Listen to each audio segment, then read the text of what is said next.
Welcome to the Blaize interview. My name is Blaize, and this is Ruben Aguilar. You said it like I'm your hostage here. You're okay. You can leave whenever you want. Well, this place is scary. It is. It's scary. You're the first one to say it's scary. Everyone usually says it's nice. It is nice. It is nice. I can see the skeletons, and I'm a Michael Jackson fan. Prince fan. Eminem. Yeah. I like it. Overall, I like it. But what's scary about the setup? I don't know. It's just unusual. There's a lot of things to look at. Yeah. And so I like it. Thank you. I changed my tune. You changed your tune. You went from scary to liking it. I like it. Yes. But so I met Ruben because he does the open mic Wednesdays, 7 p.m. at the Barkley in South Pasadena. Yes. It's a great mic. Every time I go in there, I'm always waiting for Frank Sinatra to walk in right behind me. It is a cool club. It Yeah. is. It's a jazz club. Yeah. It's got everything but the smoke. Yeah. And people who first walk into the Barkley open mic or the showcases that we do kind of say, what is this? And they're not sure. And after they leave, they find themselves, because it's different than a typical open mic. Yeah. It's a jazz club, but they seem to like it. That's good. I mean, what type of, because like Pasadena, I said this with other people, like Pasadena is kind of there's not too many comics out there, and then the comics you do, it's a very tight community.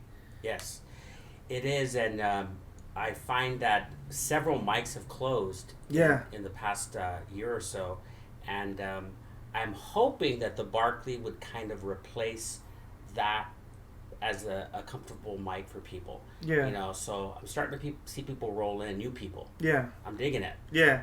What are some like challenges that come with hosting a mic that people don't realize? Well, you're kind of feeling like, are people going to come? Am I going to be the only one? And comics aren't exactly the most prompt people in the world. No. No. So like our mic starts at 7, and there'll be times when it's like 6:55, and I'm like maybe one of only 2 people there, and then all of a sudden, bam! Everyone's there. People come at so we'll have to start like at 7:05 sometimes. 7:06. But and you know what? Other than that, I don't mind the setup because I always try to do something better every week. Like I'll add something to the ambiance of the mic. Last week I put in a tablecloth over the table where I put the letters of the Barkley on stage, and just something. Just try to add something every week. To me, it's fun. I get that. It's a privilege. I didn't realize what a privilege it is to host a mic, but I feel like it's a privilege because I feel like I'm representing the Barkley, and it feels good because it has such a history. What type of history does the Barkley have? I know it's pretty... People, the bands and just the history of the bands and the jazz vocalists that have gone through there. There have been some big comics that have played. Zach Galifianakis has played there. Lambert? Maria Bamford. Maria Bamford. She's done there before. I saw her there once. It's a great intimate mic, especially when you go to those shows, like when it's small like that. Like the crowd's really into it, and the comics are really into it too. It's funny because it's kind of like an inner sanctum within the Barkley. You have it there. It's like a little. It's in its own room, and at first in the back. And at first, people are expecting to play in the bigger room, but they don't realize, and so there's a little disappointment maybe that we're in the small room, but it's way better because if you want to go into that room, you're going there for the comedy. Yeah. And there's some drunks over there at the bar in the bigger room, and they don't want to. Some of them don't want to hear the comedy. So people tend to have a better time. The comics who play in that room. Every time I go, because it's at 7:00. It's not like there's not the whole jazz thing set up, and it's like especially it's Wednesday, so it's a little less crowded on those days. But like it would be fun to do it in that bigger, especially if you have like the fireplace going. Yeah. You could actually that would actually be a great, like if you guys did a Christmas comedy set and you had like by the campfire, the Christmas tree. Yeah, you know what? The new bartender has been asking me to play in the bigger room. I think one day I might do it, just as an experiment. Yes. What are some things that you've noticed, like the shift? Like we were hosting mics before COVID, right? this is my first time hosting a mic. Oh, okay. This is my first time, and I wasn't looking to host it. I was just looking to play at the Barkley because that was one of the mics I did. Yeah. As an open micer, and then hey, why don't you host it? The owner, I used to run a theater company, so the owner knew me from. That's how I know about the Barkley, because I know the owner. He's a kind of a friend of mine, and he says, "Look at you can host it. He used to host improv, and your theater." Yeah. And I go, oh, okay, and that's how I. So yeah, this has been the first mic I've hosted. You just fell into it, kind of. Kind of accidentally. I just kept asking my friend, "When is the mic coming back? When is the mic?" So Vance Sanders hosts a showcase there. Right after your show. Right after my open mic sometimes. So he used to host an occasional open mic there, and so Vance was out because of the COVID situation. So I kind of went in, but Vance and I work together. Yeah. And it's pretty seamless. Yeah, I mean, honestly, like, I've known some people they don't want to open a mic at some place because they don't feel like, oh, I feel like I'm over or stepping on someone's shoes. But it's never really like that. I always feel like when someone out, like, I think it's more of like a blessing because it's like it's less work on me, less pressure, less burden on my shoulders. So having another person there who's always there is like, and if something happens to you, you know, like, hey man, can you help me out? Yes. And like there's things like that can happen because I actually tried to start my own mic in past Altadena actually. Okay. But it was an outdoor mic. It was like during COVID. It was hard just to get people to go. I'd have sometimes it was just me. Yes, and you know what? That is rough, and you just kind of get the word out, and you just hope. And if that hasn't happened yet, where it was just me, but close to that, where it was like one or two other people, kind of thing. Yeah. And in a way, it's cool. You're working out your stuff, you know. So. Well, you know, as of a previous open micer, what are some things that you took from other mics that you implemented into the Barkley, or things that you've thought about implementing to the Barkley as a host? You know, I was really nervous about hosting one, and so I just asked one of my favorite hosts, Ryan Talmo. I go, look, I'll take you out for a steak, and just tell me what are some do's and don'ts of hosting. And he just told me right then and there. I didn't have to take him out for a steak. He's such a good guy. So I'm talking about Ryan Talmo, the famous host of the Liquid Zoo, the Carbon Bowl, Universal Bar and Grill. I mean, the guy is tireless how many mics he hosts. But he goes, don't make it about yourself. Make it about the comic. Encourage him. And that's what I notice about him, is that he doesn't really roast. He just encourages the comics. Because as you know, Blaize, it's hard to go up.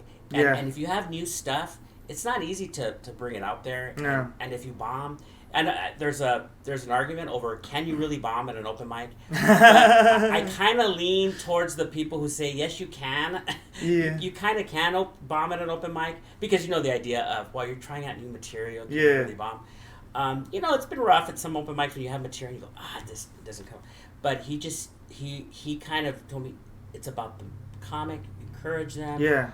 That's beautiful. Yeah, and I really try to do that. That's hard because you know you see sometimes some hosts, it's fun, like they're really good roasters. Yes. And they're just sitting and you sitting there, it's like you say something and they're like, wow, that was really bad, and then they'll say something like better than you're joking, like, oh, I should have said something like that. Yeah, and you know, I don't know if you know Gil Thomas. Sounds familiar. Yeah, he's a really good. I've actually had him on our showcase a couple of times, and he did a joke. He was great as usual in the open mic, and I did a little roast. I go, man, that joke didn't work. Anyway, and I kicked myself right away by saying that even though I didn't even mean it, it was a joke. Yeah. I go, I realized I don't want to roast. Yeah. I don't want to even joke about a bad joke of a comic because that's not what it's about. And that's just how I do it. Yeah, I get that. That makes sense though, but because you want to grow an environment where people want to be there. People are like, I like going to that mic because the host is a really good guy and, you know, he doesn't like shit talk you. Absolutely. And I want to keep it funny, but I don't need any of that because I want them to feel comfortable, and I hate to use the word safe because I know comedy isn't safe, but I just mean it in the way an open micer might feel safe. Well, I mean, you see that, like, I talked to another guy who Jonathan Hernandez. He runs the Big Chillin' here in North Hollywood, and I asked him, like, is there like a situation where you've seen a comic who's starting out, and then you saw like 3-4 months later that joke that they started out was really really bad, and then after a while it was good. Did you ever see that, like, that evolution? But I have some. Oh, have I seen that? Yeah, have you seen that evolution of you see someone come into the Barkley one Wednesday, and like you don't see them for a couple months, and they come back with that same joke, and it's better. That is really interesting. You say that. I haven't yet, but the reason why I think that's interesting is because I just saw Louis C.K. talk about his process and how he came up with this special so fast. He said that he will come out and he will the stuff that bombs the hardest in the open mic, he holds on to those. He says he got a reaction and he works harder on those jokes. He says there's something about bombing hard on a particular set or a particular routine that he embraces. And I'm really starting to feel that, and I'm curious about that happening, but I haven't quite noticed that. Yeah, I've only been hosting this mic for 6 months. 6 months. Okay, I get that. You still see, like, as a comic, as open mic, we still see comics that you see the glow up. You see the improvement that they go through. Absolutely. That's always fun to see the improvement. And I've had 3 comics debut at the Barkley. Nice. And they've all told me how I was embracing and they appreciated that was their first time, and so that's been kind of cool. I remember, last time I was there, one lady, she had just gone on for the first time in like 10 years. Oh, cool. I forget her name, but she was there, and the reason why she had stopped doing comedy is she went to one comedy show and she was the only woman there, and then she was heckled and she just had a bad experience, so she stopped doing comedy. And then coming there to the Barkley, once again, it was one of those shows where it was only her and her friend were the only women there, but like it was, oh man, we were having a really good time, we were really good jokes, and then she ended up going last. She's like, you know what, this is the first time I really appreciate you guys, I felt like doing comedy again. And that's something that, like, your mic, I feel like if she went to like another mic, one mic, I always love to say something like that would still different than yours. It'd be like more like Accidental Chaos. I call Accidental Chaos the frat house of comedy. Okay. Because like every time you go in there, it's just a wild bunch. Like, I always expect someone to come out with like a banana suit or a monkey suit. You know what I mean? Just something random to have. Something like a Caddyshack moment. It's a small, like, it's smaller than the Barkley, but it's a very intimate spot, and it's kind of like one of those things. Like, the smaller a place is, kind of can be an improvement on it, because it forces everyone to be together. It forces everyone to, like, when someone laughs, the vibration of the laughter, I feel, vibrates more through the crowd. Yeah. That's really cool. I think that when you can be fearless, there's some secrets. I don't know if you feel the way I do, but there's some comedy secrets that start to open up when you start doing comedy, and the fear of bombing starts to dissipate. And I think part of it is the fearlessness of doing a joke that you're not 100% sure will work, but you still do it. Yeah. And if you're in a good community, you know that no matter how it is delivered or what reception you get, you can get it to work one day, if not today. Yeah. And I feel like that is the Barkley. I get that. And different places you go to have different vibes. Like some jokes don't work in certain areas. Like you can't tell one joke in West Hollywood, but you can tell that joke in like East Hollywood or like East LA. Give me your 2 favorite places you like to play. Well, the thing is, I'll say this: I like going to different places for different reasons. Right. Like I'll go to the bar. Like I would love to go to the Barkley more often. You don't have to say the Barkley because I'm here. All right. I like to go. I would say I like to go there more often, but because I get off work at 8, and I work in Atwater Village. By the time I get there, y'all gone. So it's like I don't want to do that. But it's a great place. But I like places like Big Chillin' here in NoHo is a great place. I used to love the Pasadena Comedy before it closed down. Oh, okay. The reason why... Oh, interesting. I'm going to tell you why. Because every time I went in there, it was the Community College of Comedy. You know what I mean? It's like... Because, they were owned by the same people. Hollywood Comedy and Pasadena Comedy were owned by the same people. Right. But what happened was, when I went to both places, it was completely different. Because Hollywood Comedy was very professional. Very, everyone was there No one laughed. Whereas when I went to Pasadena, every time, you know, you're sitting there, it's a bigger room. You kind of like spread out. Kind of like, you know, people sit in the back, like, you know, when you're in community college, and they'll laugh here and there. It's more people, like, more beginners at the Pasadena Comedy Club. And especially, like, it was just more of, like, a welcoming vibe because a lot of the folks there would stay more often after the mics and just chat. That's true. And it's kind of like, this is the different vibe I get from those two places. I recently went to, it's right there in between the Comedy Store and Laugh Factory in West Hollywood. Not the Improv. Excuse me. But it's upstairs in the back. It's I'm completely blanking out. I feel so bad about it now. I've only went there one time, so I feel bad. But I've done a lot of Baka shows. Okay. Those are fun, but at the same time, it's kind of those ones drag on. I call those comedy roulette. Because every time you're in there, it's like, not my turn. Not my turn. Not my turn. That's not good. It is what it is. And like, they're like bucket maps, bucket mics. Like, what's the one at Third Wheel? The late night mic at Third Wheel was a bucket mic. Yeah. So that one's fun because it's also hard because when you go to when you're there, it's like you're already there midnight.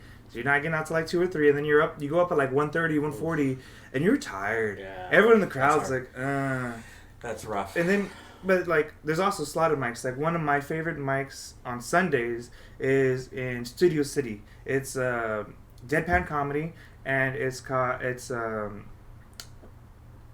minutes for $5. It's called Deadpan Comedy? Yeah, Deadpan Comedy Show. Studio City. Yeah, Studio City. It's right there. It's at the Fox and Hound. Okay. Oh, the Fox and Hound. Yeah. Okay. Yeah. It's there Sunday nights. I've been there. I didn't know they had something there. Cool. Yeah, they used Sunday nights, Deadpan Comedy. Yeah, 9 p.m. It's a slotted mic. Yeah. And it's one of those ones where you... That's cool. Yeah, so I like the slotted mics because then you're like, you know where you're going. Let me throw this out at you. That I really feel strongly about this is I'm going to throw a mic I like. It's called the Chatterbox. I don't know if you've been there. Covina. Yes. I've been there. Okay. It's fun. Yeah. Just the seating arrangement's kind of weird. Okay, I'll tell you why I like it, and I like mics like it. Like I don't like that it's 3 minutes. Yeah. But I will say though that there is a art to that too, to do a 3 minute, and it's good to work that out. I like it because it seems to be a lot of audience, like civilians there. Yeah. And to me, I like mics like that because you test your material out in front of real people as opposed to other comics. Because don't you feel that if you do too many mics in front of comics, you're not really getting a sense of your material? I get that because you're tailor making your comedy for your audience, and if your audience are comics, you're gonna tailor to that. Yeah, in a way, comics aren't real people. Sorry, y'all are fake. In a way, because. You need to test it in front of non-comics. You do. I really believe that. Yeah. But also comics are important. They also give you good feedback, so you have to sometimes too. But I like those mics where people off the street are watching you. Yeah. And if you bomb, you're really bombing. Yeah, but it's fun to bomb sometimes. Like, absolutely. Like, what's your worst bomb? It was so embarrassing and hard for me. That I realized I needed to write something, and it's become one of my best jokes, I think. Nice. But it was so traumatizing. I did the Liquid Zoo, and the Liquid Zoo to me is hard because the room is rough. It's a dive bar, and you have civilians that come in. Yeah. You know, sometimes it really works. It's 8 minutes. Oh. So have you done Liquid Zoo? I haven't done Liquid Zoo. It's in Glendale, right? It's in Van Nuys. Van Nuys. Okay. It's great because it's 8 minutes. You get 8 minutes. And I didn't get one laugh. And I felt like I felt really uncomfortable because that's a long time to not get any laughs. Yeah, I mean 5 minutes is rough, but then you have the extra 3 because then you're sitting there just like looking at everyone. Everyone's looking at you, and like you can hear everything. Like I really feel what you said was very important. You said sometimes it's good to bomb and it feels good. You have to embrace the bomb. And what happened that day is I didn't. Is I got real self-conscious because I had 2 or 3 new jokes, and it got in my head, and I was really starting to sweat, which has never happened to me before. Usually, I bombed, and you embrace it, and you just you eat it up at times, and you write it. Yeah, but it was really rough. How about you? What was your worst? Ooh, so many. I've been at one show where I just started, like you said, I started sweating. I was saying every joke, blah blah blah. You look over, and everyone's just giving you the big old doe look, and I'm just sitting there, and I just start busting into the sweat. Yes. And I'm just sweating, and some sweat gets in my eye, but I'm not trying to acknowledge that I'm sweating profusely. Yes. So I'm like trying to like blink like that so to get the sweat out of my eye. I'm just like not even covering up because I know if I go like this. Yes. It's gonna look worse. So I was just like trying to just like hold the mic like this, like, oh, this is gonna be bad. Just like praying for it to be over. And then you look at praying for the light. Praying for the light. You look over and you say, "Is that the light? Thank you." Exactly. Yeah. How do you? It's a different question, but how do you write? Like, what do you do to get you material? What's your process of writing? It's different. Like, I'll think of something like interesting. Yeah. Like, I'll think of something like. Outside of this, like, because when I got Lucy, I thought about her having a service vest. So then I started thinking about getting her service vest, and then I'd write something about service vest, and then I think about like what are some like condensations, like things that people like and hate about it. You know what I mean? Because there's like a whole bunch of white ladies. Like the premise of my joke is, do veterans get mad? Or do service dogs get mad at fake service dogs the way that veterans get mad at people who steal their valor? I gotcha. Yeah, I mean? Yes. So, that's interesting. So, you don't sit down and write? I do a little bit. Like, I'll write it on my cell phone, and I'll write the joke out. Right. And then... So you'll just be walking in your regular life, and you'll get a premise, and you'll bring out your phone? I'll bring out my phone. I'll write down the premise. Okay. And then I'll start thinking about it. And then when things start coming to me, I write down other things to it. And I'm deleting and rewriting things. That's interesting because, like, for me, I actually set out a time to write. Like, I'll go, like, I always carry this notebook with me, and I'll sit down at Starbucks or at a pub, and I'll just write. Like, last night, I wrote a joke that I really liked. Nice. At a bar. Nice. And just sitting there. And so I kind of carve out time sometimes. I was talking to another comic the other day, Remy Escobar, and she has a timer at 5:20 every day. Yes. She sets it on her phone. That's what she writes for 10 minutes. So that she sets that timer, and so she's like, okay, so and then she starts writing. Yeah. And even if she doesn't have anything, she's like, okay, well, let's go back to this joke. How can I fit this joke and stuff like that? So little things like that are very, very important. I mean, I heard Eminem. Part of the reason why he's so great at music, and his music is, his lyrics and everything that he composes is so great, is because he literally treats music as a job. He goes in from 9 to 5. Wow. He has an hour lunch, and he treats it like a business. Yes. Because you hear a lot of times, there's a lot of rappers. They go into the studio, they're drunk, they're high, they're up there like 2, 3 in the morning. They just got from the club and they're smoking and partying and shit in the studio. And he's like, that's not the real, like, that's not the right way of really going about it, because it's a business. You got to treat it like a business. Same thing with comedy. I mean, it's a business. You're like taking that time every day, or even if you like get to the, let's say you get to the show early, like an hour, and you're sitting there and just writing jokes. Like for me, I usually try and get to the show or like about 30 minutes ahead. Yeah. I'm sitting there, I'm literally just looking through my phone and just going through all my jokes. Yeah. Everything new that I've written, and then I just try and make a set list right then and there. So I try and make the set list like as I get to the mic. Yes, I think that's good. I like what you said about Eminem, about treating it like a job. Yeah. Because a lot of people wouldn't think of certainly hip hop or even comedy as a job. But I think it is serious. It is serious because you're giving people your time on stage. It's good to treat it seriously. Yeah. Because especially, people who are I'm thinking about the Barkley. They're taking their time away. They actually walk away from the big room to see us. Yeah. And I do want to treat it like a job. I try hard to make my jokes better. There are jokes that you write that you've written down and you say, this isn't ready. Yeah. So I'm not going to put it up. Yeah. There's plenty of jokes ready. And even for open mics, it's not ready, right? I have the same thing. Because it's I was talking to another comic, Brian Ross, is comedy's the only art form where they see you struggle to the mountaintop. Because it's brilliant, because like music, acting, any other form of art, painting, what you do when you start out, you start at the bottom of the mountain, and then you go up to the top of the mountain, and you come back with the finished product and give it to the people. Very good. Whereas comedy, you gotta go out there and you're like, hey people, how is this? And you're gonna boulder, come down the boulder down the mountain, and you're gonna go up the mountain. But right. That's the difference. That is true, and I have gone up to open mics where I've thought jokes would work, and they haven't all the time. But I really try not to do that. I really try to make my joke work on the page as best I can before I go up and do it. But there have been jokes where I haven't brought it out but I keep working at it. Because I have a joke right now. It's an opener, but it's a very fluid opener. So I'm trying to make it. I just did it the first time a few days ago.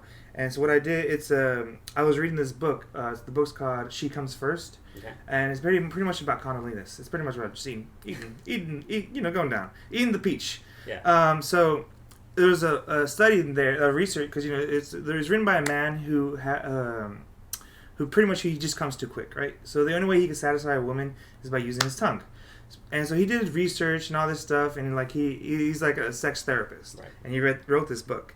And the thing that stuck out to me the most was it takes a man about 7 minutes to orgasm from oral, where it takes a woman about, on average, 21 minutes. Okay. So you gotta think about 21 minutes. So it's definitely it's a hit or miss one. So I look for a couple in the crowd, and I look for them, and I make eye contact with the man and say, "Excuse me, sir, why aren't you eating pussy long enough?" And then it's a good like what the fuck kind of joke, you know what I mean? And then based on their reaction and the woman's reaction, I'm gonna be like, it's gonna be like, okay, let's see how it goes. You know what I mean? Yeah. And it's one of those jokes like I'm trying to fill it out because like I know there's something there, but I don't know what's there. Yeah, I like that, and I want to experiment like that more because I just told you that I don't like bringing out jokes too soon, but that's been my tradition. But I'm gonna start trying that and feeling it out. Yeah. Because I'm seeing established comics say they do it. Yeah. Louis C.K., Bill Burr both say they just bring it out. Yeah. And they'll find it on stage sometimes, and it's okay. I've been at times where I was at a show, and like you said, I had everything written down. Yeah. But a second I went up there, completely changed. Yes. Completely changed. It's like I didn't say this, I didn't say that, but the way it was delivered, and it worked, was better. Yes. It flowed better. Yes. The way it came off my tongue, the way the audience laughed was better. It's just sometimes the way you write it, it's not gonna be good enough because once you get up stage, it's just like, whoa. Yes. I think something happens from the page to the stage for sure. Yeah. I want to start feeling that naturalism more this year. That's really a goal because sometimes I get stuck in this little box.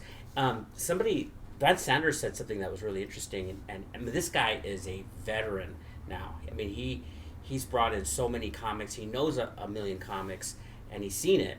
And he said that he notices that with some open micers that they don't have. It's not just their age, but he notices that they don't have experience living, which is very interesting. It's interesting that you say that. Yeah. And he expanded a little bit, and it really impacted me. He said that it seems like their experience is just with mics, and they live mic to mic as opposed to living life.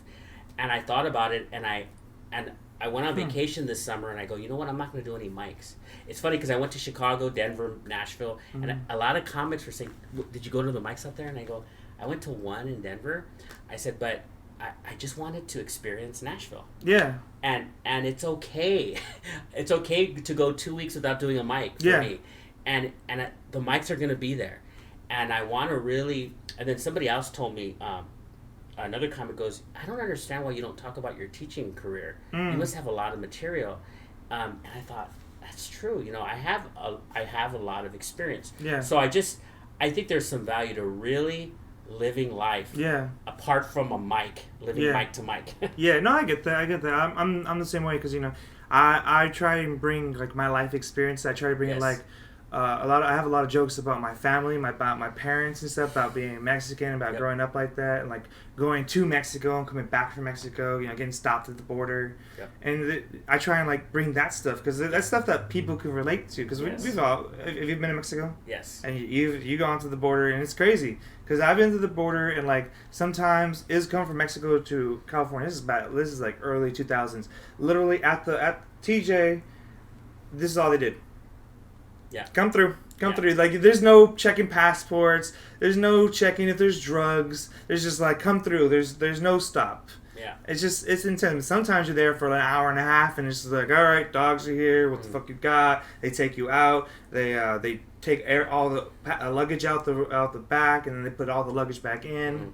So I've been there, and it's just interesting because like people, a lot of people haven't experienced that, and a lot of people have. So it's kind of like you got to find that way to bring your experiences that you think are funny. Because I've had times where I have things that are funny, but it's so hard for me to like try and translate it to the stage, because it's easier for me to bring the topic up in a conversation. Yes. But then to bring it on a stage with people, especially when it's like a cold stage. Yes. It's like, okay, how do I get these people into it? Right. It's very interesting. I had a real bad disagreement with a friend, and I realized that I probably won't even want to hang out with this person anymore because it's been too many of the same things over and over again. And I was relating it to a girlfriend of mine, and she was saying, "That is so funny." She started laughing at the way I was saying, because I tried to make it funny. Yeah, you're upset. Yeah, and she goes, "You really need to do it on the stage."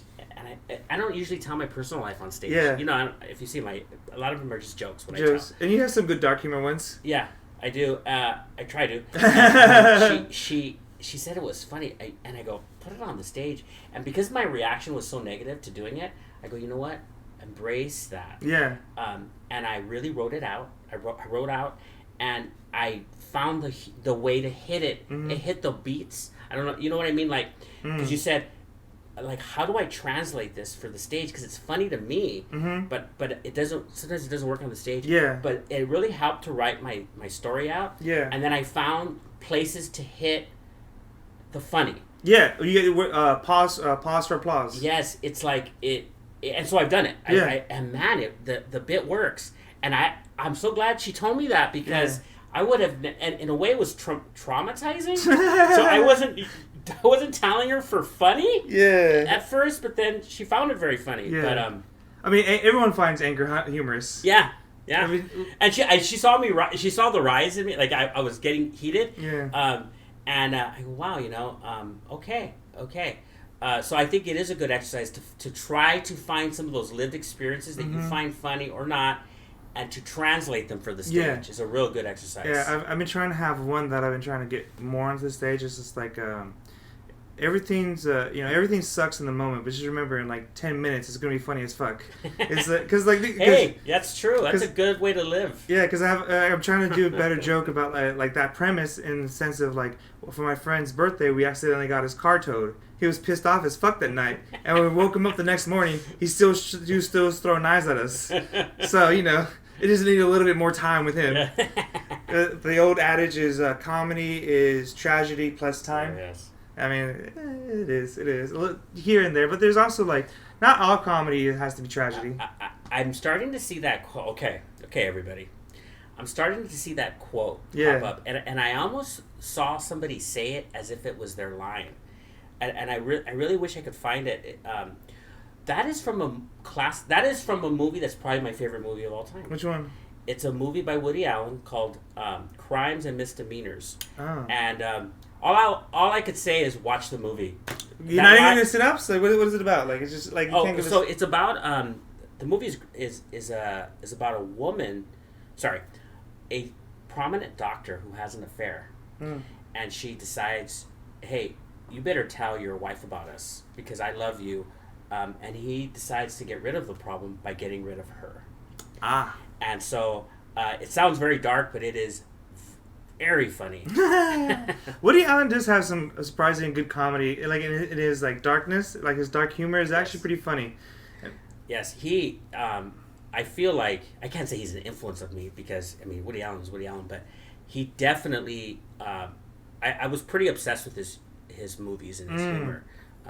Woody Allen to me is one of the greats. It's not like he's an influence, but he's like what you draw back from, the things that you like to like. I mean, we all have things that we draw back inspiration from. For me, I like to draw a lot of inspiration from like George Lopez and Gabriel Iglesias, Richard Pryor. I mean, one of my favorite jokes of all time is the ice cream bit by Eddie Murphy. You ain't got no ice cream. You ain't got no ice cream. Okay, top 3 comics of all time. Those 3. Tell me. George, Gabriel, and I had to go Richard. Okay. It's so hard for me because I change up a lot, but I will say this week, I've been pretty consistent with these 3. Okay. I've been pretty consistent with Steve Martin. Okay. Norm Macdonald. Oh. And Eddie Murphy. Okay. Now, I'm going to say something about Eddie Murphy. Mm-hmm. People remember Raw, Delirious, yes. and they're great. Yes. And he could tell dirty jokes with the rest of them. But I saw his bit on The Tonight Show. I think his first appearance on The Tonight Show, he had to be clean. Right? Yeah. It was fantastic. Mm. And then I saw him with Jerry Seinfeld and comedians. Have you seen that? Comedians in Coffee with Cars? Yeah. I haven't seen it, no. Like, Eddie Murphy doesn't have to be dirty. Yeah. And he is just naturally funny. Yeah. Like he's just riding with Jerry Seinfeld, and I'm laughing at him saying hello. Like, everything that comes out of this man's mouth is funny. Yeah. He's top 3 for me. Yeah. I mean, I have to put Eddie at 4. Eddie, no, Norm, he might have to be like a 7. He's so good. He's like a 6 or 7. Like, who would I even put at 5? It's so hard because you have a lot of... I know people are going to be mad at me because I didn't pick George Carlin. Yeah, George is up there. And of course, I love Richard Pryor. Yes. It's really rough because there's like 20 comics that are just fantastic. Yes, there's too many. I mean, I would say this, like, George Lopez was one of the first, like, Hispanic comics that I, like, got in. And, like, that's when I really started getting love. Like, I loved... the Delirious record, and then when I saw George Lopez on HBO, that's when I really started to fall in love with comedy. One of his closer was my favorite thing, because it's like I kind of saw it like as a kid. It's like in that special, his closer is it's over 20, 30 years old. So fuck you if you saw spoiler alerts, right? Fuck yeah, shut the fuck up. So he's like, in Mexican culture, the most dangerous thing to a Mexican is a jealous Mexican. Mm. And it's like, growing up, a whole bunch of my friends and family said, you're going to end up in the street, you're going to end up, homeless. And it's like, yeah, and I did end up on the streets. The streets of fucking Hollywood. Fucking Walk of Fame. And then the house is closing, and I was like, damn, right, motherfucker. And I feel like, growing up, I've always been hesitant, especially when it comes back to your own community. The Hispanic community can be a little ruthless and kind of like, not very, like, in some communities they're very like, oh, you're doing a great job. The Hispanic community are like, bro, this is shit. Yeah. You mentioned George Lopez. I think you mentioned Felipe too, right? Gabriel Iglesias?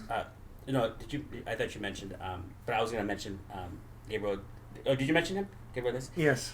He is really great. Yes. And I loved, I know he might catch some shit, whatever, but... For what? I mean, he plays Staples. And he is just genuinely great at crafting jokes and just being naturally funny. Mm-hmm. So I appreciate his success. I love his sound effects. Yes. His sound effects, like because that's part of his storytelling. What I love is I love his storytelling. Like the way his storytelling reminds me, and his sound effects remind me of like Richard Pryor. Yeah. When he does when he shoots his engine, and he's like, "Don't shoot me, shoot me!" Oh. And that's kind of like how Fluffy, how he kind of like how he sometimes tells a story, like when he does the police when he gets pulled over in Las Vegas with the police officer and the donuts. Cool. And stuff like that. Like that's a great bit. Yes, all his bits are great. Like I love him. Like it's hard to not love those guys, but like when you don't know what happened beforehand, like all the things that led up to it, and like seeing all our friends, all the people, like you being an open micer, you get to see it the most. You're there, literally at the bottom of the hill, seeing all that, and just get there. So it seems so far. It does, but at my age, I don't know how this is gonna sound, but I don't care about being famous. I don't, like, I'm way past that. Mm-hmm. Like it in my 20s, that would have been it. Right. Yeah. But like I started a theater company, and I started doing like shows in like when I was 22. That's I started cool. doing improv, and that was my bag. And then I started just acting in plays, right? Nice. But so that being famous and rich and all that was big back then. But now all I care about is just getting better. It's cool. I mean, that would be great, I guess, but it's just improving myself and just knowing that people had a good time. And because you're right, it seems so far out there when I see the Staples Center, Fluffy playing there. But Dodger Stadium, sold out Dodger Stadium. He, I won't say the restaurant, but I have a friend that works at a pretty high end restaurant, and he sees celebrities. And he'll say that celebrities, they don't tip well, and I won't mention names and things like that. But he says one of the best celebrities, he regularly comes into this restaurant, is Iglesias, and he says he's fantastic, tips well. He's just like how he is. Yeah, just a good guy. Yeah. I mean, that's always good. I mean, most comics I feel like there's a lot of good comics, but like there's a few comics that you see them and you're like, you wonder, yeah. Good. I wonder if I bet you most comics are decent people only because you are regularly getting beat up. Yeah. And you are regularly having to push yourself, and you just develop a sense of toughness, and I don't know, you've seen the world.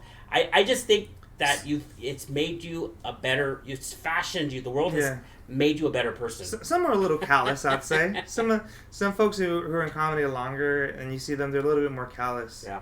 I mean, I've been at an open mic where this dude, he was been doing comedy, he said, for like 5 years or something like that. This was like 4 or 6 years ago that I remember, like, it was like in some like dive bar in like Burbank, and he was like, fuck comedy, fuck all you fools, and like, wow. I've been doing this for 5 years, and you fuckers have been doing this for like fucking 6 months, and you're already doing this and that, like, and I was just like, bro, that's a you problem. It is because I think you're approaching life and comedy incorrectly. Yeah. I don't think you should approach it in because I've seen people and you've seen this too. You've seen comics that you think aren't very good play at places, but to me, you can't get jealous about that because you have to just compare yourself to you. Yeah. And to me, it's like, okay, I just have to be better. Yeah. I don't.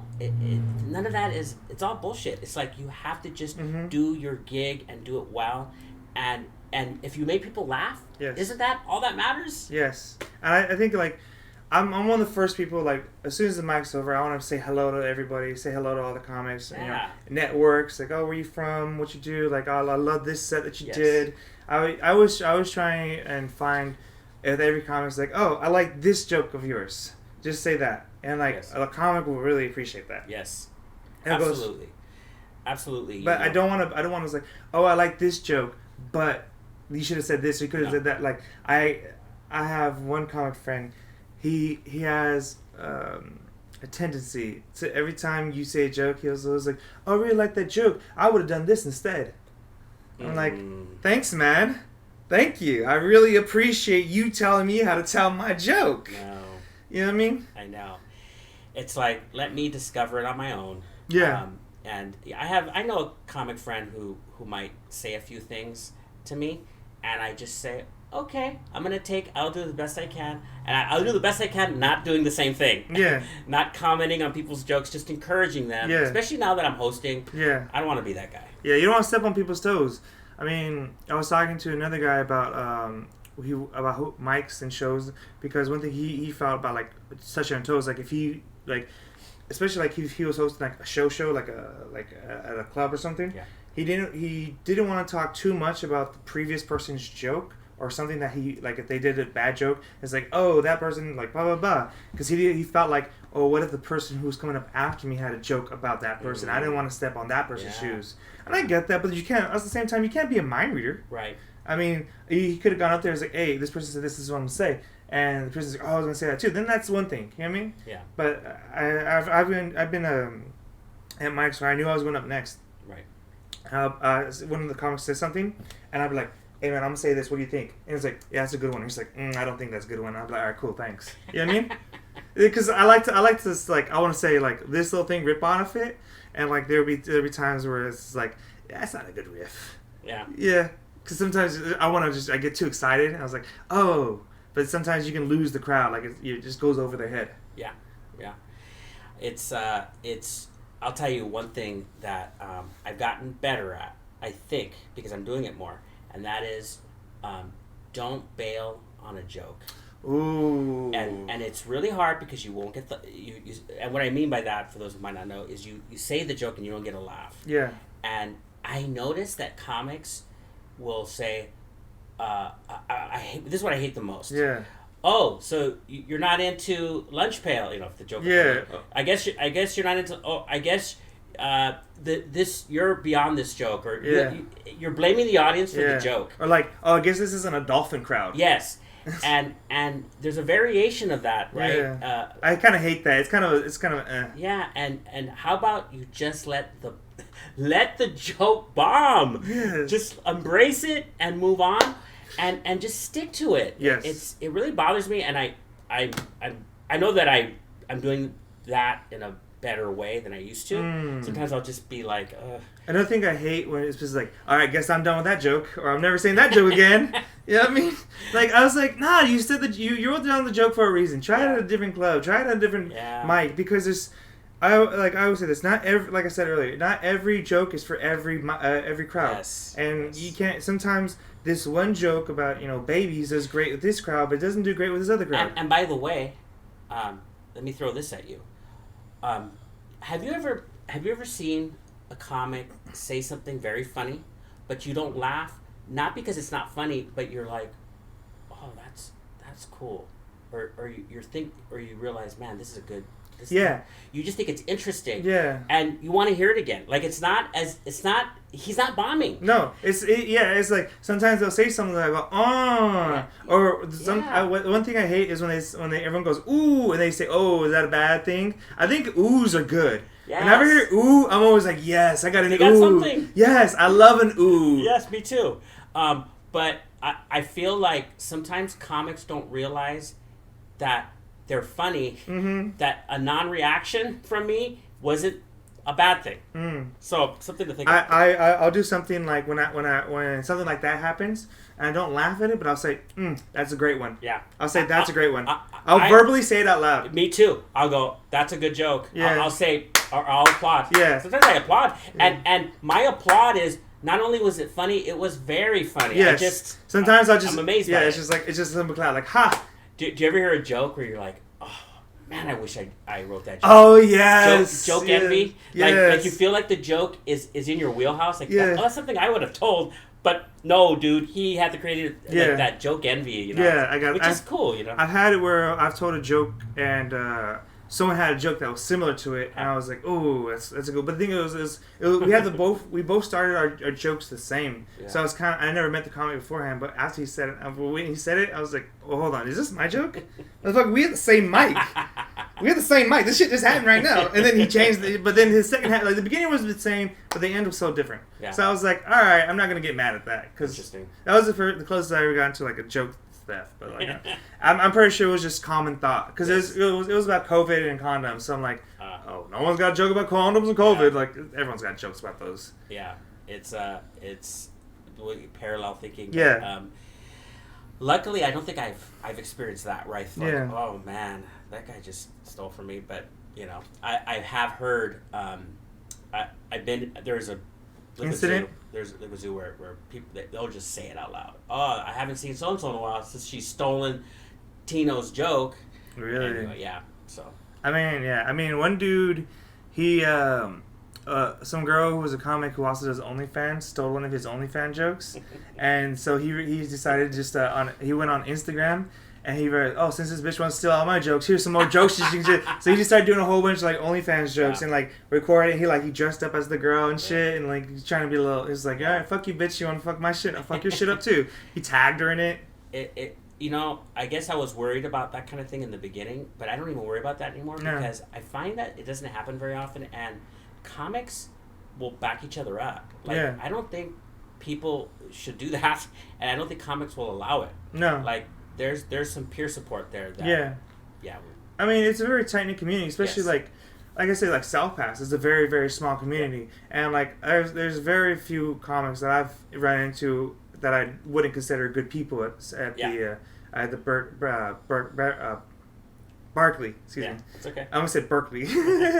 Barkley. But there's sometimes you go to certain mics and you see that one dude or that one person that's just like there's always something off about them. Yes. It's just like I don't know what it is, you're just not a good person. Yes. I just don't. And there's like their jokes are okay.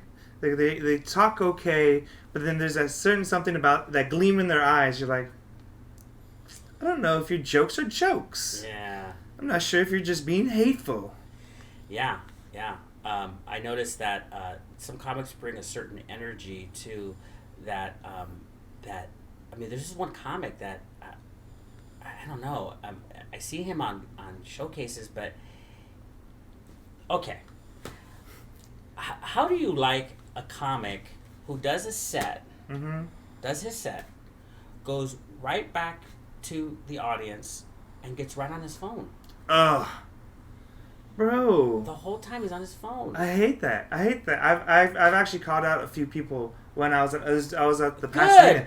I was at the Pasadena. Good for you. Dude was sitting in the front. I was sitting right behind him, right? And dude was literally swiping on his phone. Like, he wasn't even going over jokes. Like, sometimes, like, what I'll do, like, I'll be staring at my phone before I go up because I'm staring at my jokes. You know what I mean? Right. I'm just staring at my jokes. Don't forget my set. And because what I try and do is I try and go up there without my phone and do it all from memory. But then after I'm done with my set, first thing I do is I put my phone away because I feel like, I want to. Yes. If anything, the only time I'll text is like someone will say something and I'll write something down because I want to spoof on them. You know what I mean? Yeah. Because I love comics to go there with Mike and just like start shit on everyone's jokes. Yeah. It's a hard talent. I can't do it that often. Like, you've seen a few people like they go at the end of the mic and they start ripping off one thing that everyone said and then they do their own little material. Yeah. That's talent. There's a guy. I'm forgetting his name. Maybe it's good I don't say his name. He got up. It's gonna sound very insulting, but in a way, I appreciated what he did. Uh-huh. He got up there and he goes, man. He looked at me and he goes, dude.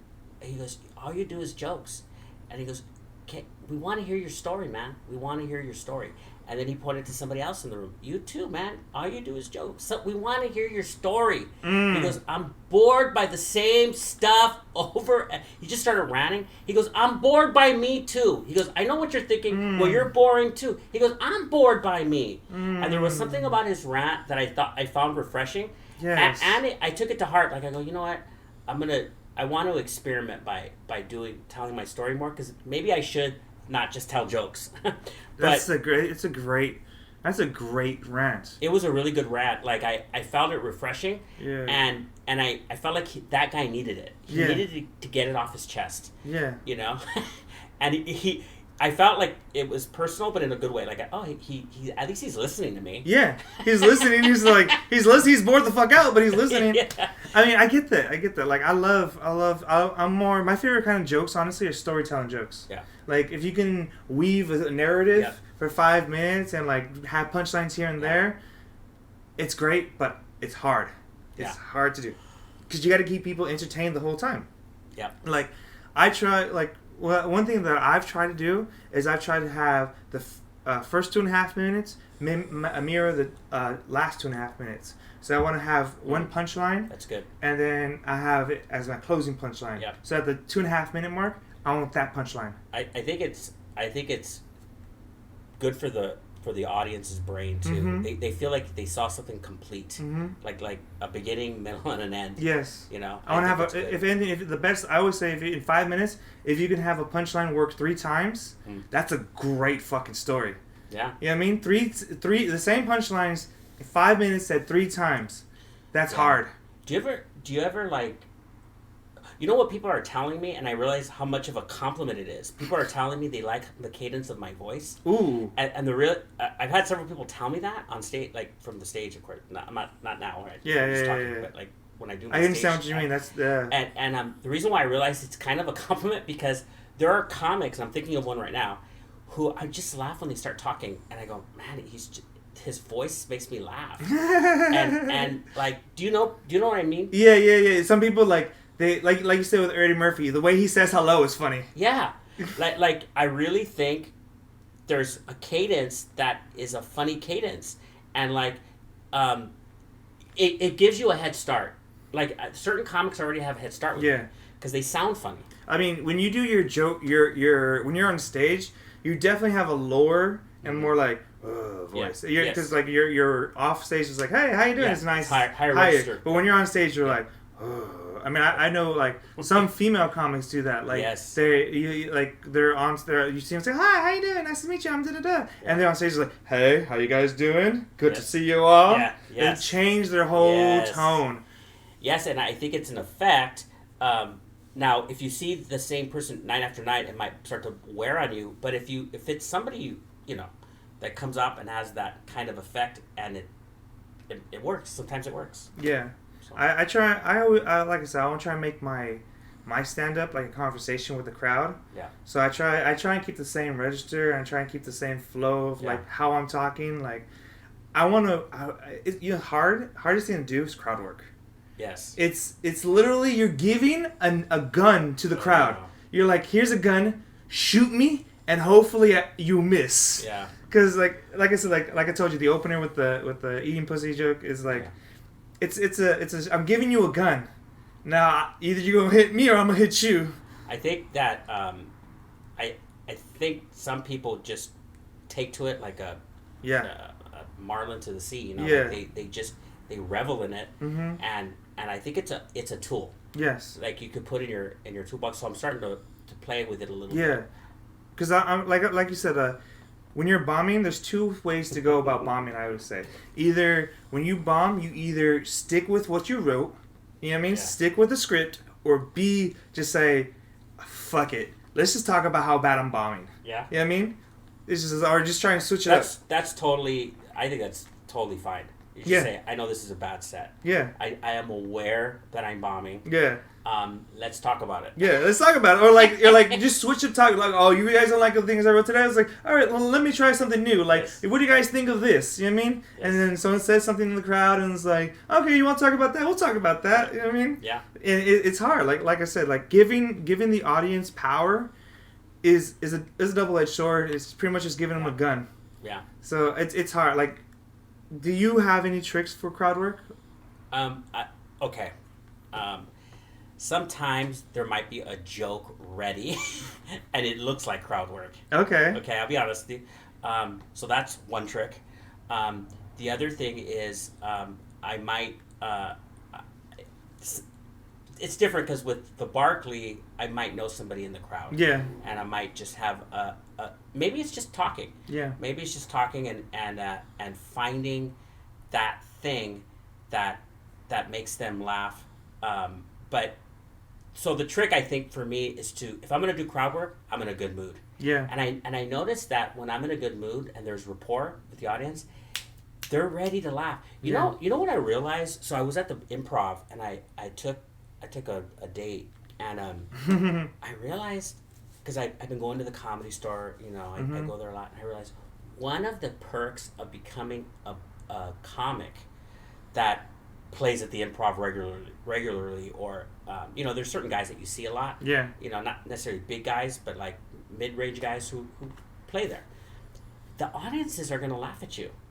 I don't know if you realize this, but like they're there to laugh. They're there to laugh. Yeah. They're paying money and they're laughing. Yeah, they want to laugh. They want to laugh, so they're on your side, and that's one of the perks of making it.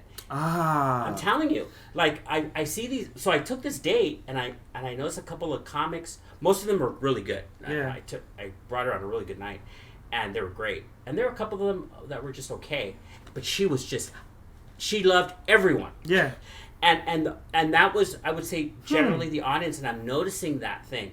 That's interesting. Yeah. So that's a good thing. Yeah. So to me, this is why I like hosting, because the comics there are wanting to laugh at me. Yeah. You see what I'm saying? It's like making it to a smaller level, and so I feel like crowd work is best with certain audiences, but I don't touch it at other times. I don't touch it at the Liquid Zoo usually. I can see that because it's a rougher crowd. Yeah, I mean, at an open bar, like giving the gun to an open bar, it's an open mic bar. Like the mics at bars really hit or miss, because sometimes they're super loud. Like people don't give a fuck about you. Yeah. They're loud. They're like woo. They're drinking. They're eating. Yeah. Someone's ordering over their food right there. And then there's also like outdoor mics who have their own problem, where like they have like cars, or they have like the police or helicopters and shit coming up and over. Some places like a train coming through. Yeah. So it just, like you said, it just depends on the vibe. I think so. I mean, like, and it's interesting that you say that because that's true. Because I do go to like the Comedy Store and the Improv and Flappers, and I love to go just watch comedy. Yeah, me too. And you go there and you're just like, everyone's laughing, and it's like when you go to a music festival, everyone goes there to want to listen to music. Yes, because especially if you're going to, if you're going to the Improv or the Comedy Store, you're spending fucking $100. Yeah, for two people, and you know she's gonna want to drink. Yeah. And you're gonna want to drink something, and yeah, easy $100. Easy. I mean, it's. I mean, for myself, when 2 drinks is like 20, 30, 40 bucks. I'm telling you, and so you're, you're wanting to laugh. I was at the Comedy Store and I saw Bobby Lee kill, and I saw a comic that I wish I could remember his name, and he said that he's been there a regular at the Comedy Store for, I think he said 40 years. 40 years. Yeah, like I said, I'm kicking myself not remembering who this guy is. It's not a household name though. Like I'd never seen him before. And he said, and he was good. And he said that in all his years there, he saw 2 comics get a standing ovation. I don't remember. He didn't mention the first comic, but he said the second comic was that he saw get a standing ovation was Jim Carrey. Now, I thought Jim Carrey was a fantastic stand-up comic. I mean, his comedy in movies, he's such a great physical comic. Yeah. That like I feel like he's so great at his movies that it almost diminishes his comedy. Right. People forget what a great comic he was, and he said, they said that I think he said that his impressions were fantastic. Somebody else told me about Jim Carrey that Jim Carrey was saying this about himself. Jim Carrey's talking about Jim Carrey. Yeah, he said that when he first came up, he did a lot more impressions, and that Sam Kinison approached him, and he said, "Stop. Are you gonna want to? You got to stop doing these impressions." And he goes, "Why?" He goes, "They're killing." He said, "But do you want to be known as the impression guy, or do you want to be a comic?" And so Jim Carrey started pushing them back out of his act.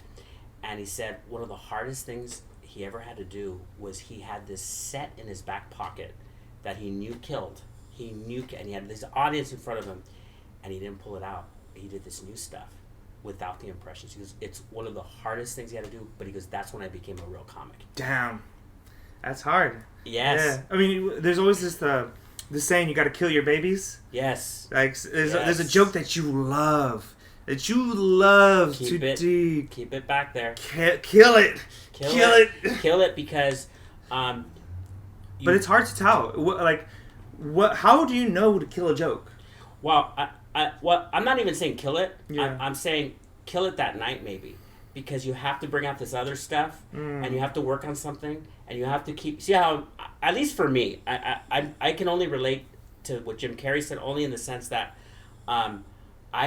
I know that it's important to start telling that guy who said, stop telling jokes. Like, to me, I knew I was afraid of telling my story, so I know I need to do it. Yeah. And I need to at least experiment with it and start telling my story, but funny. I know I need to be funny. I know I need to be funny and not tell these jokes this night because I know it might kill, but here's something else. Yeah.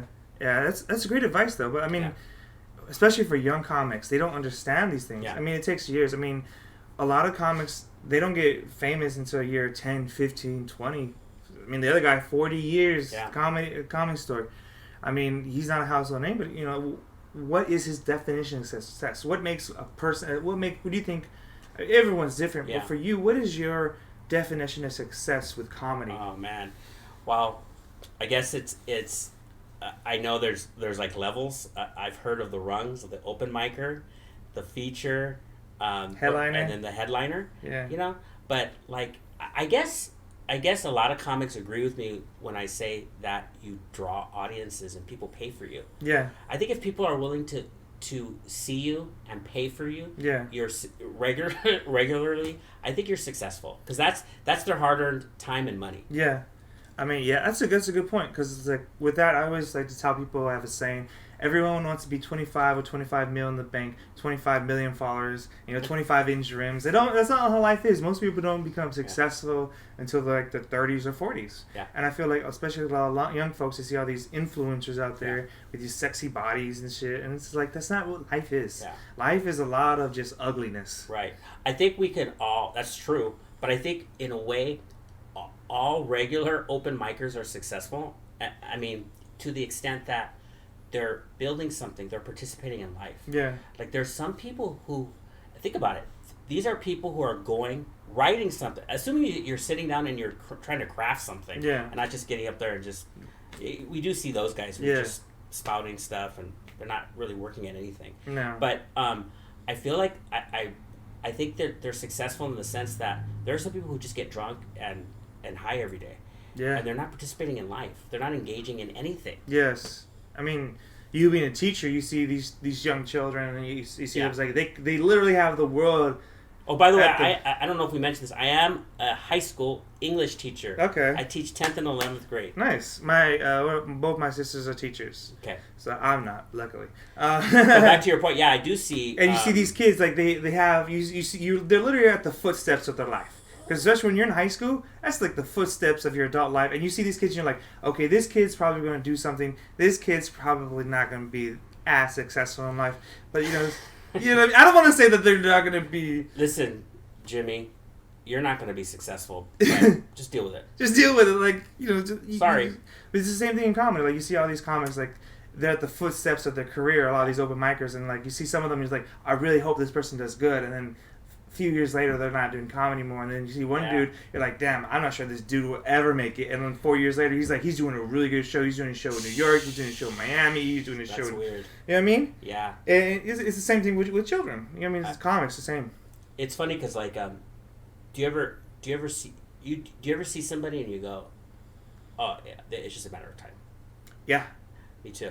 I just look at certain comics. It's not just that they're funny. It's that it's the way they're approaching it. I don't know how to... They have like that X factor. I used to do that when I ran a theater company. I used to say, oh, this person just has it. What is it? Is it just like their vibe? Is it like something you see, that look in their eyes? There was this African-American girl that just came in, and it not only did she look good, but like there was just... Yeah, it's like that magic dust was sprinkled on them somehow where you just there's something... to their personality and how they approach the scene. And how's that woman doing now? She became like a model. Nice. She walked, but I remember telling her, I go, if you want to do this, you could become successful. I mean, and then there were people. There have been people who ended up regulars in different shows and things like that, where you just say, yeah, you just saw it. Yeah. Just that, what is that thing? It's hard is there someone that you're willing to put out there, like right now, that you feel that way about? Oh, wow. Oh my gosh, this is rough. You know why? Because then all these people are gonna... They're like, what the fuck? What about me? Who's your favorite child? Let me, as I think about this, do you have somebody? Oh, there's... You know who... I like to say this right now. I told someone this the other day. Every comic's favorite comic now, Mike Sands. Oh. You know what I'm talking about? Big Except for me, because I don't know who he is. No, he's been at the Barkley a few times. I've seen him there. Yeah, he's like 6'2". He's like Mike Sands? Sass. Mike Sass? Yeah, big tall dude. He used to play college football. Mike. George Dulcich? No, George Dulcich's brother got drafted. No. That's my... Hold on. Let me look up his... Wait, he's your favorite comic? You don't know his name? I'm horrible. Sasson, yeah, Mike Sasson. Mike Sasson. Yeah. Huh. Mike Sasson, no. No, I say he's the comic. He's every comic's favorite comic. That's my. Okay. My right now. I'm putting that out there, but like I just say for me, like him, like every time I see him, I'm excited. Wow. I'm like, I have to see this. Like, when is he going up? He's usually like one of the last ones, so I know I'm staying till the end. But like everything he says, passionate. The points that he makes, the viewpoints he makes and everything, it just resonates with me. And it's like I just can't wait to see him like on Comedy Central. Yeah. Wow. I don't know who you're talking about. I don't think he's been to the Barkley. I know I've seen him at the Barkley. I know that for a fact. Now I'm feeling bad. Because, I know. I haven't seen him at the Barkley since for a while now. I think I saw him before COVID at the Barkley. Okay. Right on. I know. I've seen. So you used to go to the Barkley before COVID? Yes. Okay. But I didn't perform there until after COVID. I actually started in college, so I didn't really do comedy in LA until during COVID. Because I was just more focused on getting into school and going into grad school, and then COVID happened, and I was just like... Did you go to grad school? About that. COVID kind of put the heels on that, and kind of like I lost momentum.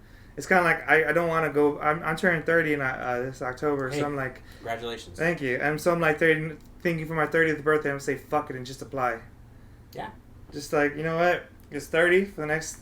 going to grad school is going to take 2.5, 3 years, depending on the program I get into. What are you trying to do? I'm trying to get my doctorate in physical therapy. So, depending on the school, some schools are accelerated, some schools aren't accelerated. So, it just depends on like where I get accepted to. My friend got that at USC. That's a good school, but it's expensive. Yeah. And that's another thing about grad schools. I'm just looking at the money. I'm like... Ooh, do I really want to spend $100,000 on this shit? You know what I mean? For 2 years of my life, I gotta spend over $100,000, like $120,000. And you could spend only $5 to do a mic at the Hollywood Comedy. Yeah. And no money at the Barkley. And no money at the Barkley, but the Barkley, get some drinks, support the tap, support the place. It's a great place. Like if the Barkley ever closes, I'll be sad. Hey, there's no rumor of that. No. And if you don't want it to close, keep going. And the kitchen closes at 9. Not only that, but they just repainted the outside. I drove by yesterday. It used to be green outside, right? Now it's all red. I will go with what you're saying. Shit, he's very observant. If you can't tell, it's just his girlfriend gets a new haircut. She's like, "You haven't said anything about my hair all day." It's like, what? It looks the same as yesterday. I do notice stuff like that. I notice women's hair changes for sure. That you've noticed. I mean, there's probably been a few times you haven't. Maybe. Probably. Maybe. So observant. Maybe. But always fun at the Barkley. Always fun at the Barkley. But yeah, we've been here for over an hour. I don't want to keep you in longer. I mean, it went by fast. It went by fast. Yes. But Ruben, where can they find you? Where can they find the Barkley? RubeDog18 on Instagram and the Barkley, South Pasadena. Check it out. We have a showcase coming up on September 14th. Where can you find it on Instagram, or do you guys have like a page that you can go to? The Barkley. At the Barkley? Yes, I think so. But RubeDog18, RUBEDAWG 18. You'll find me and the Barkley. Yes, and he's always posting every Wednesday, so you don't forget. Absolutely. This is one of my favorite hosts. Thank you. Thank you for coming. Thank you, Blaize. Take care. Thanks for having me. Shoot ya.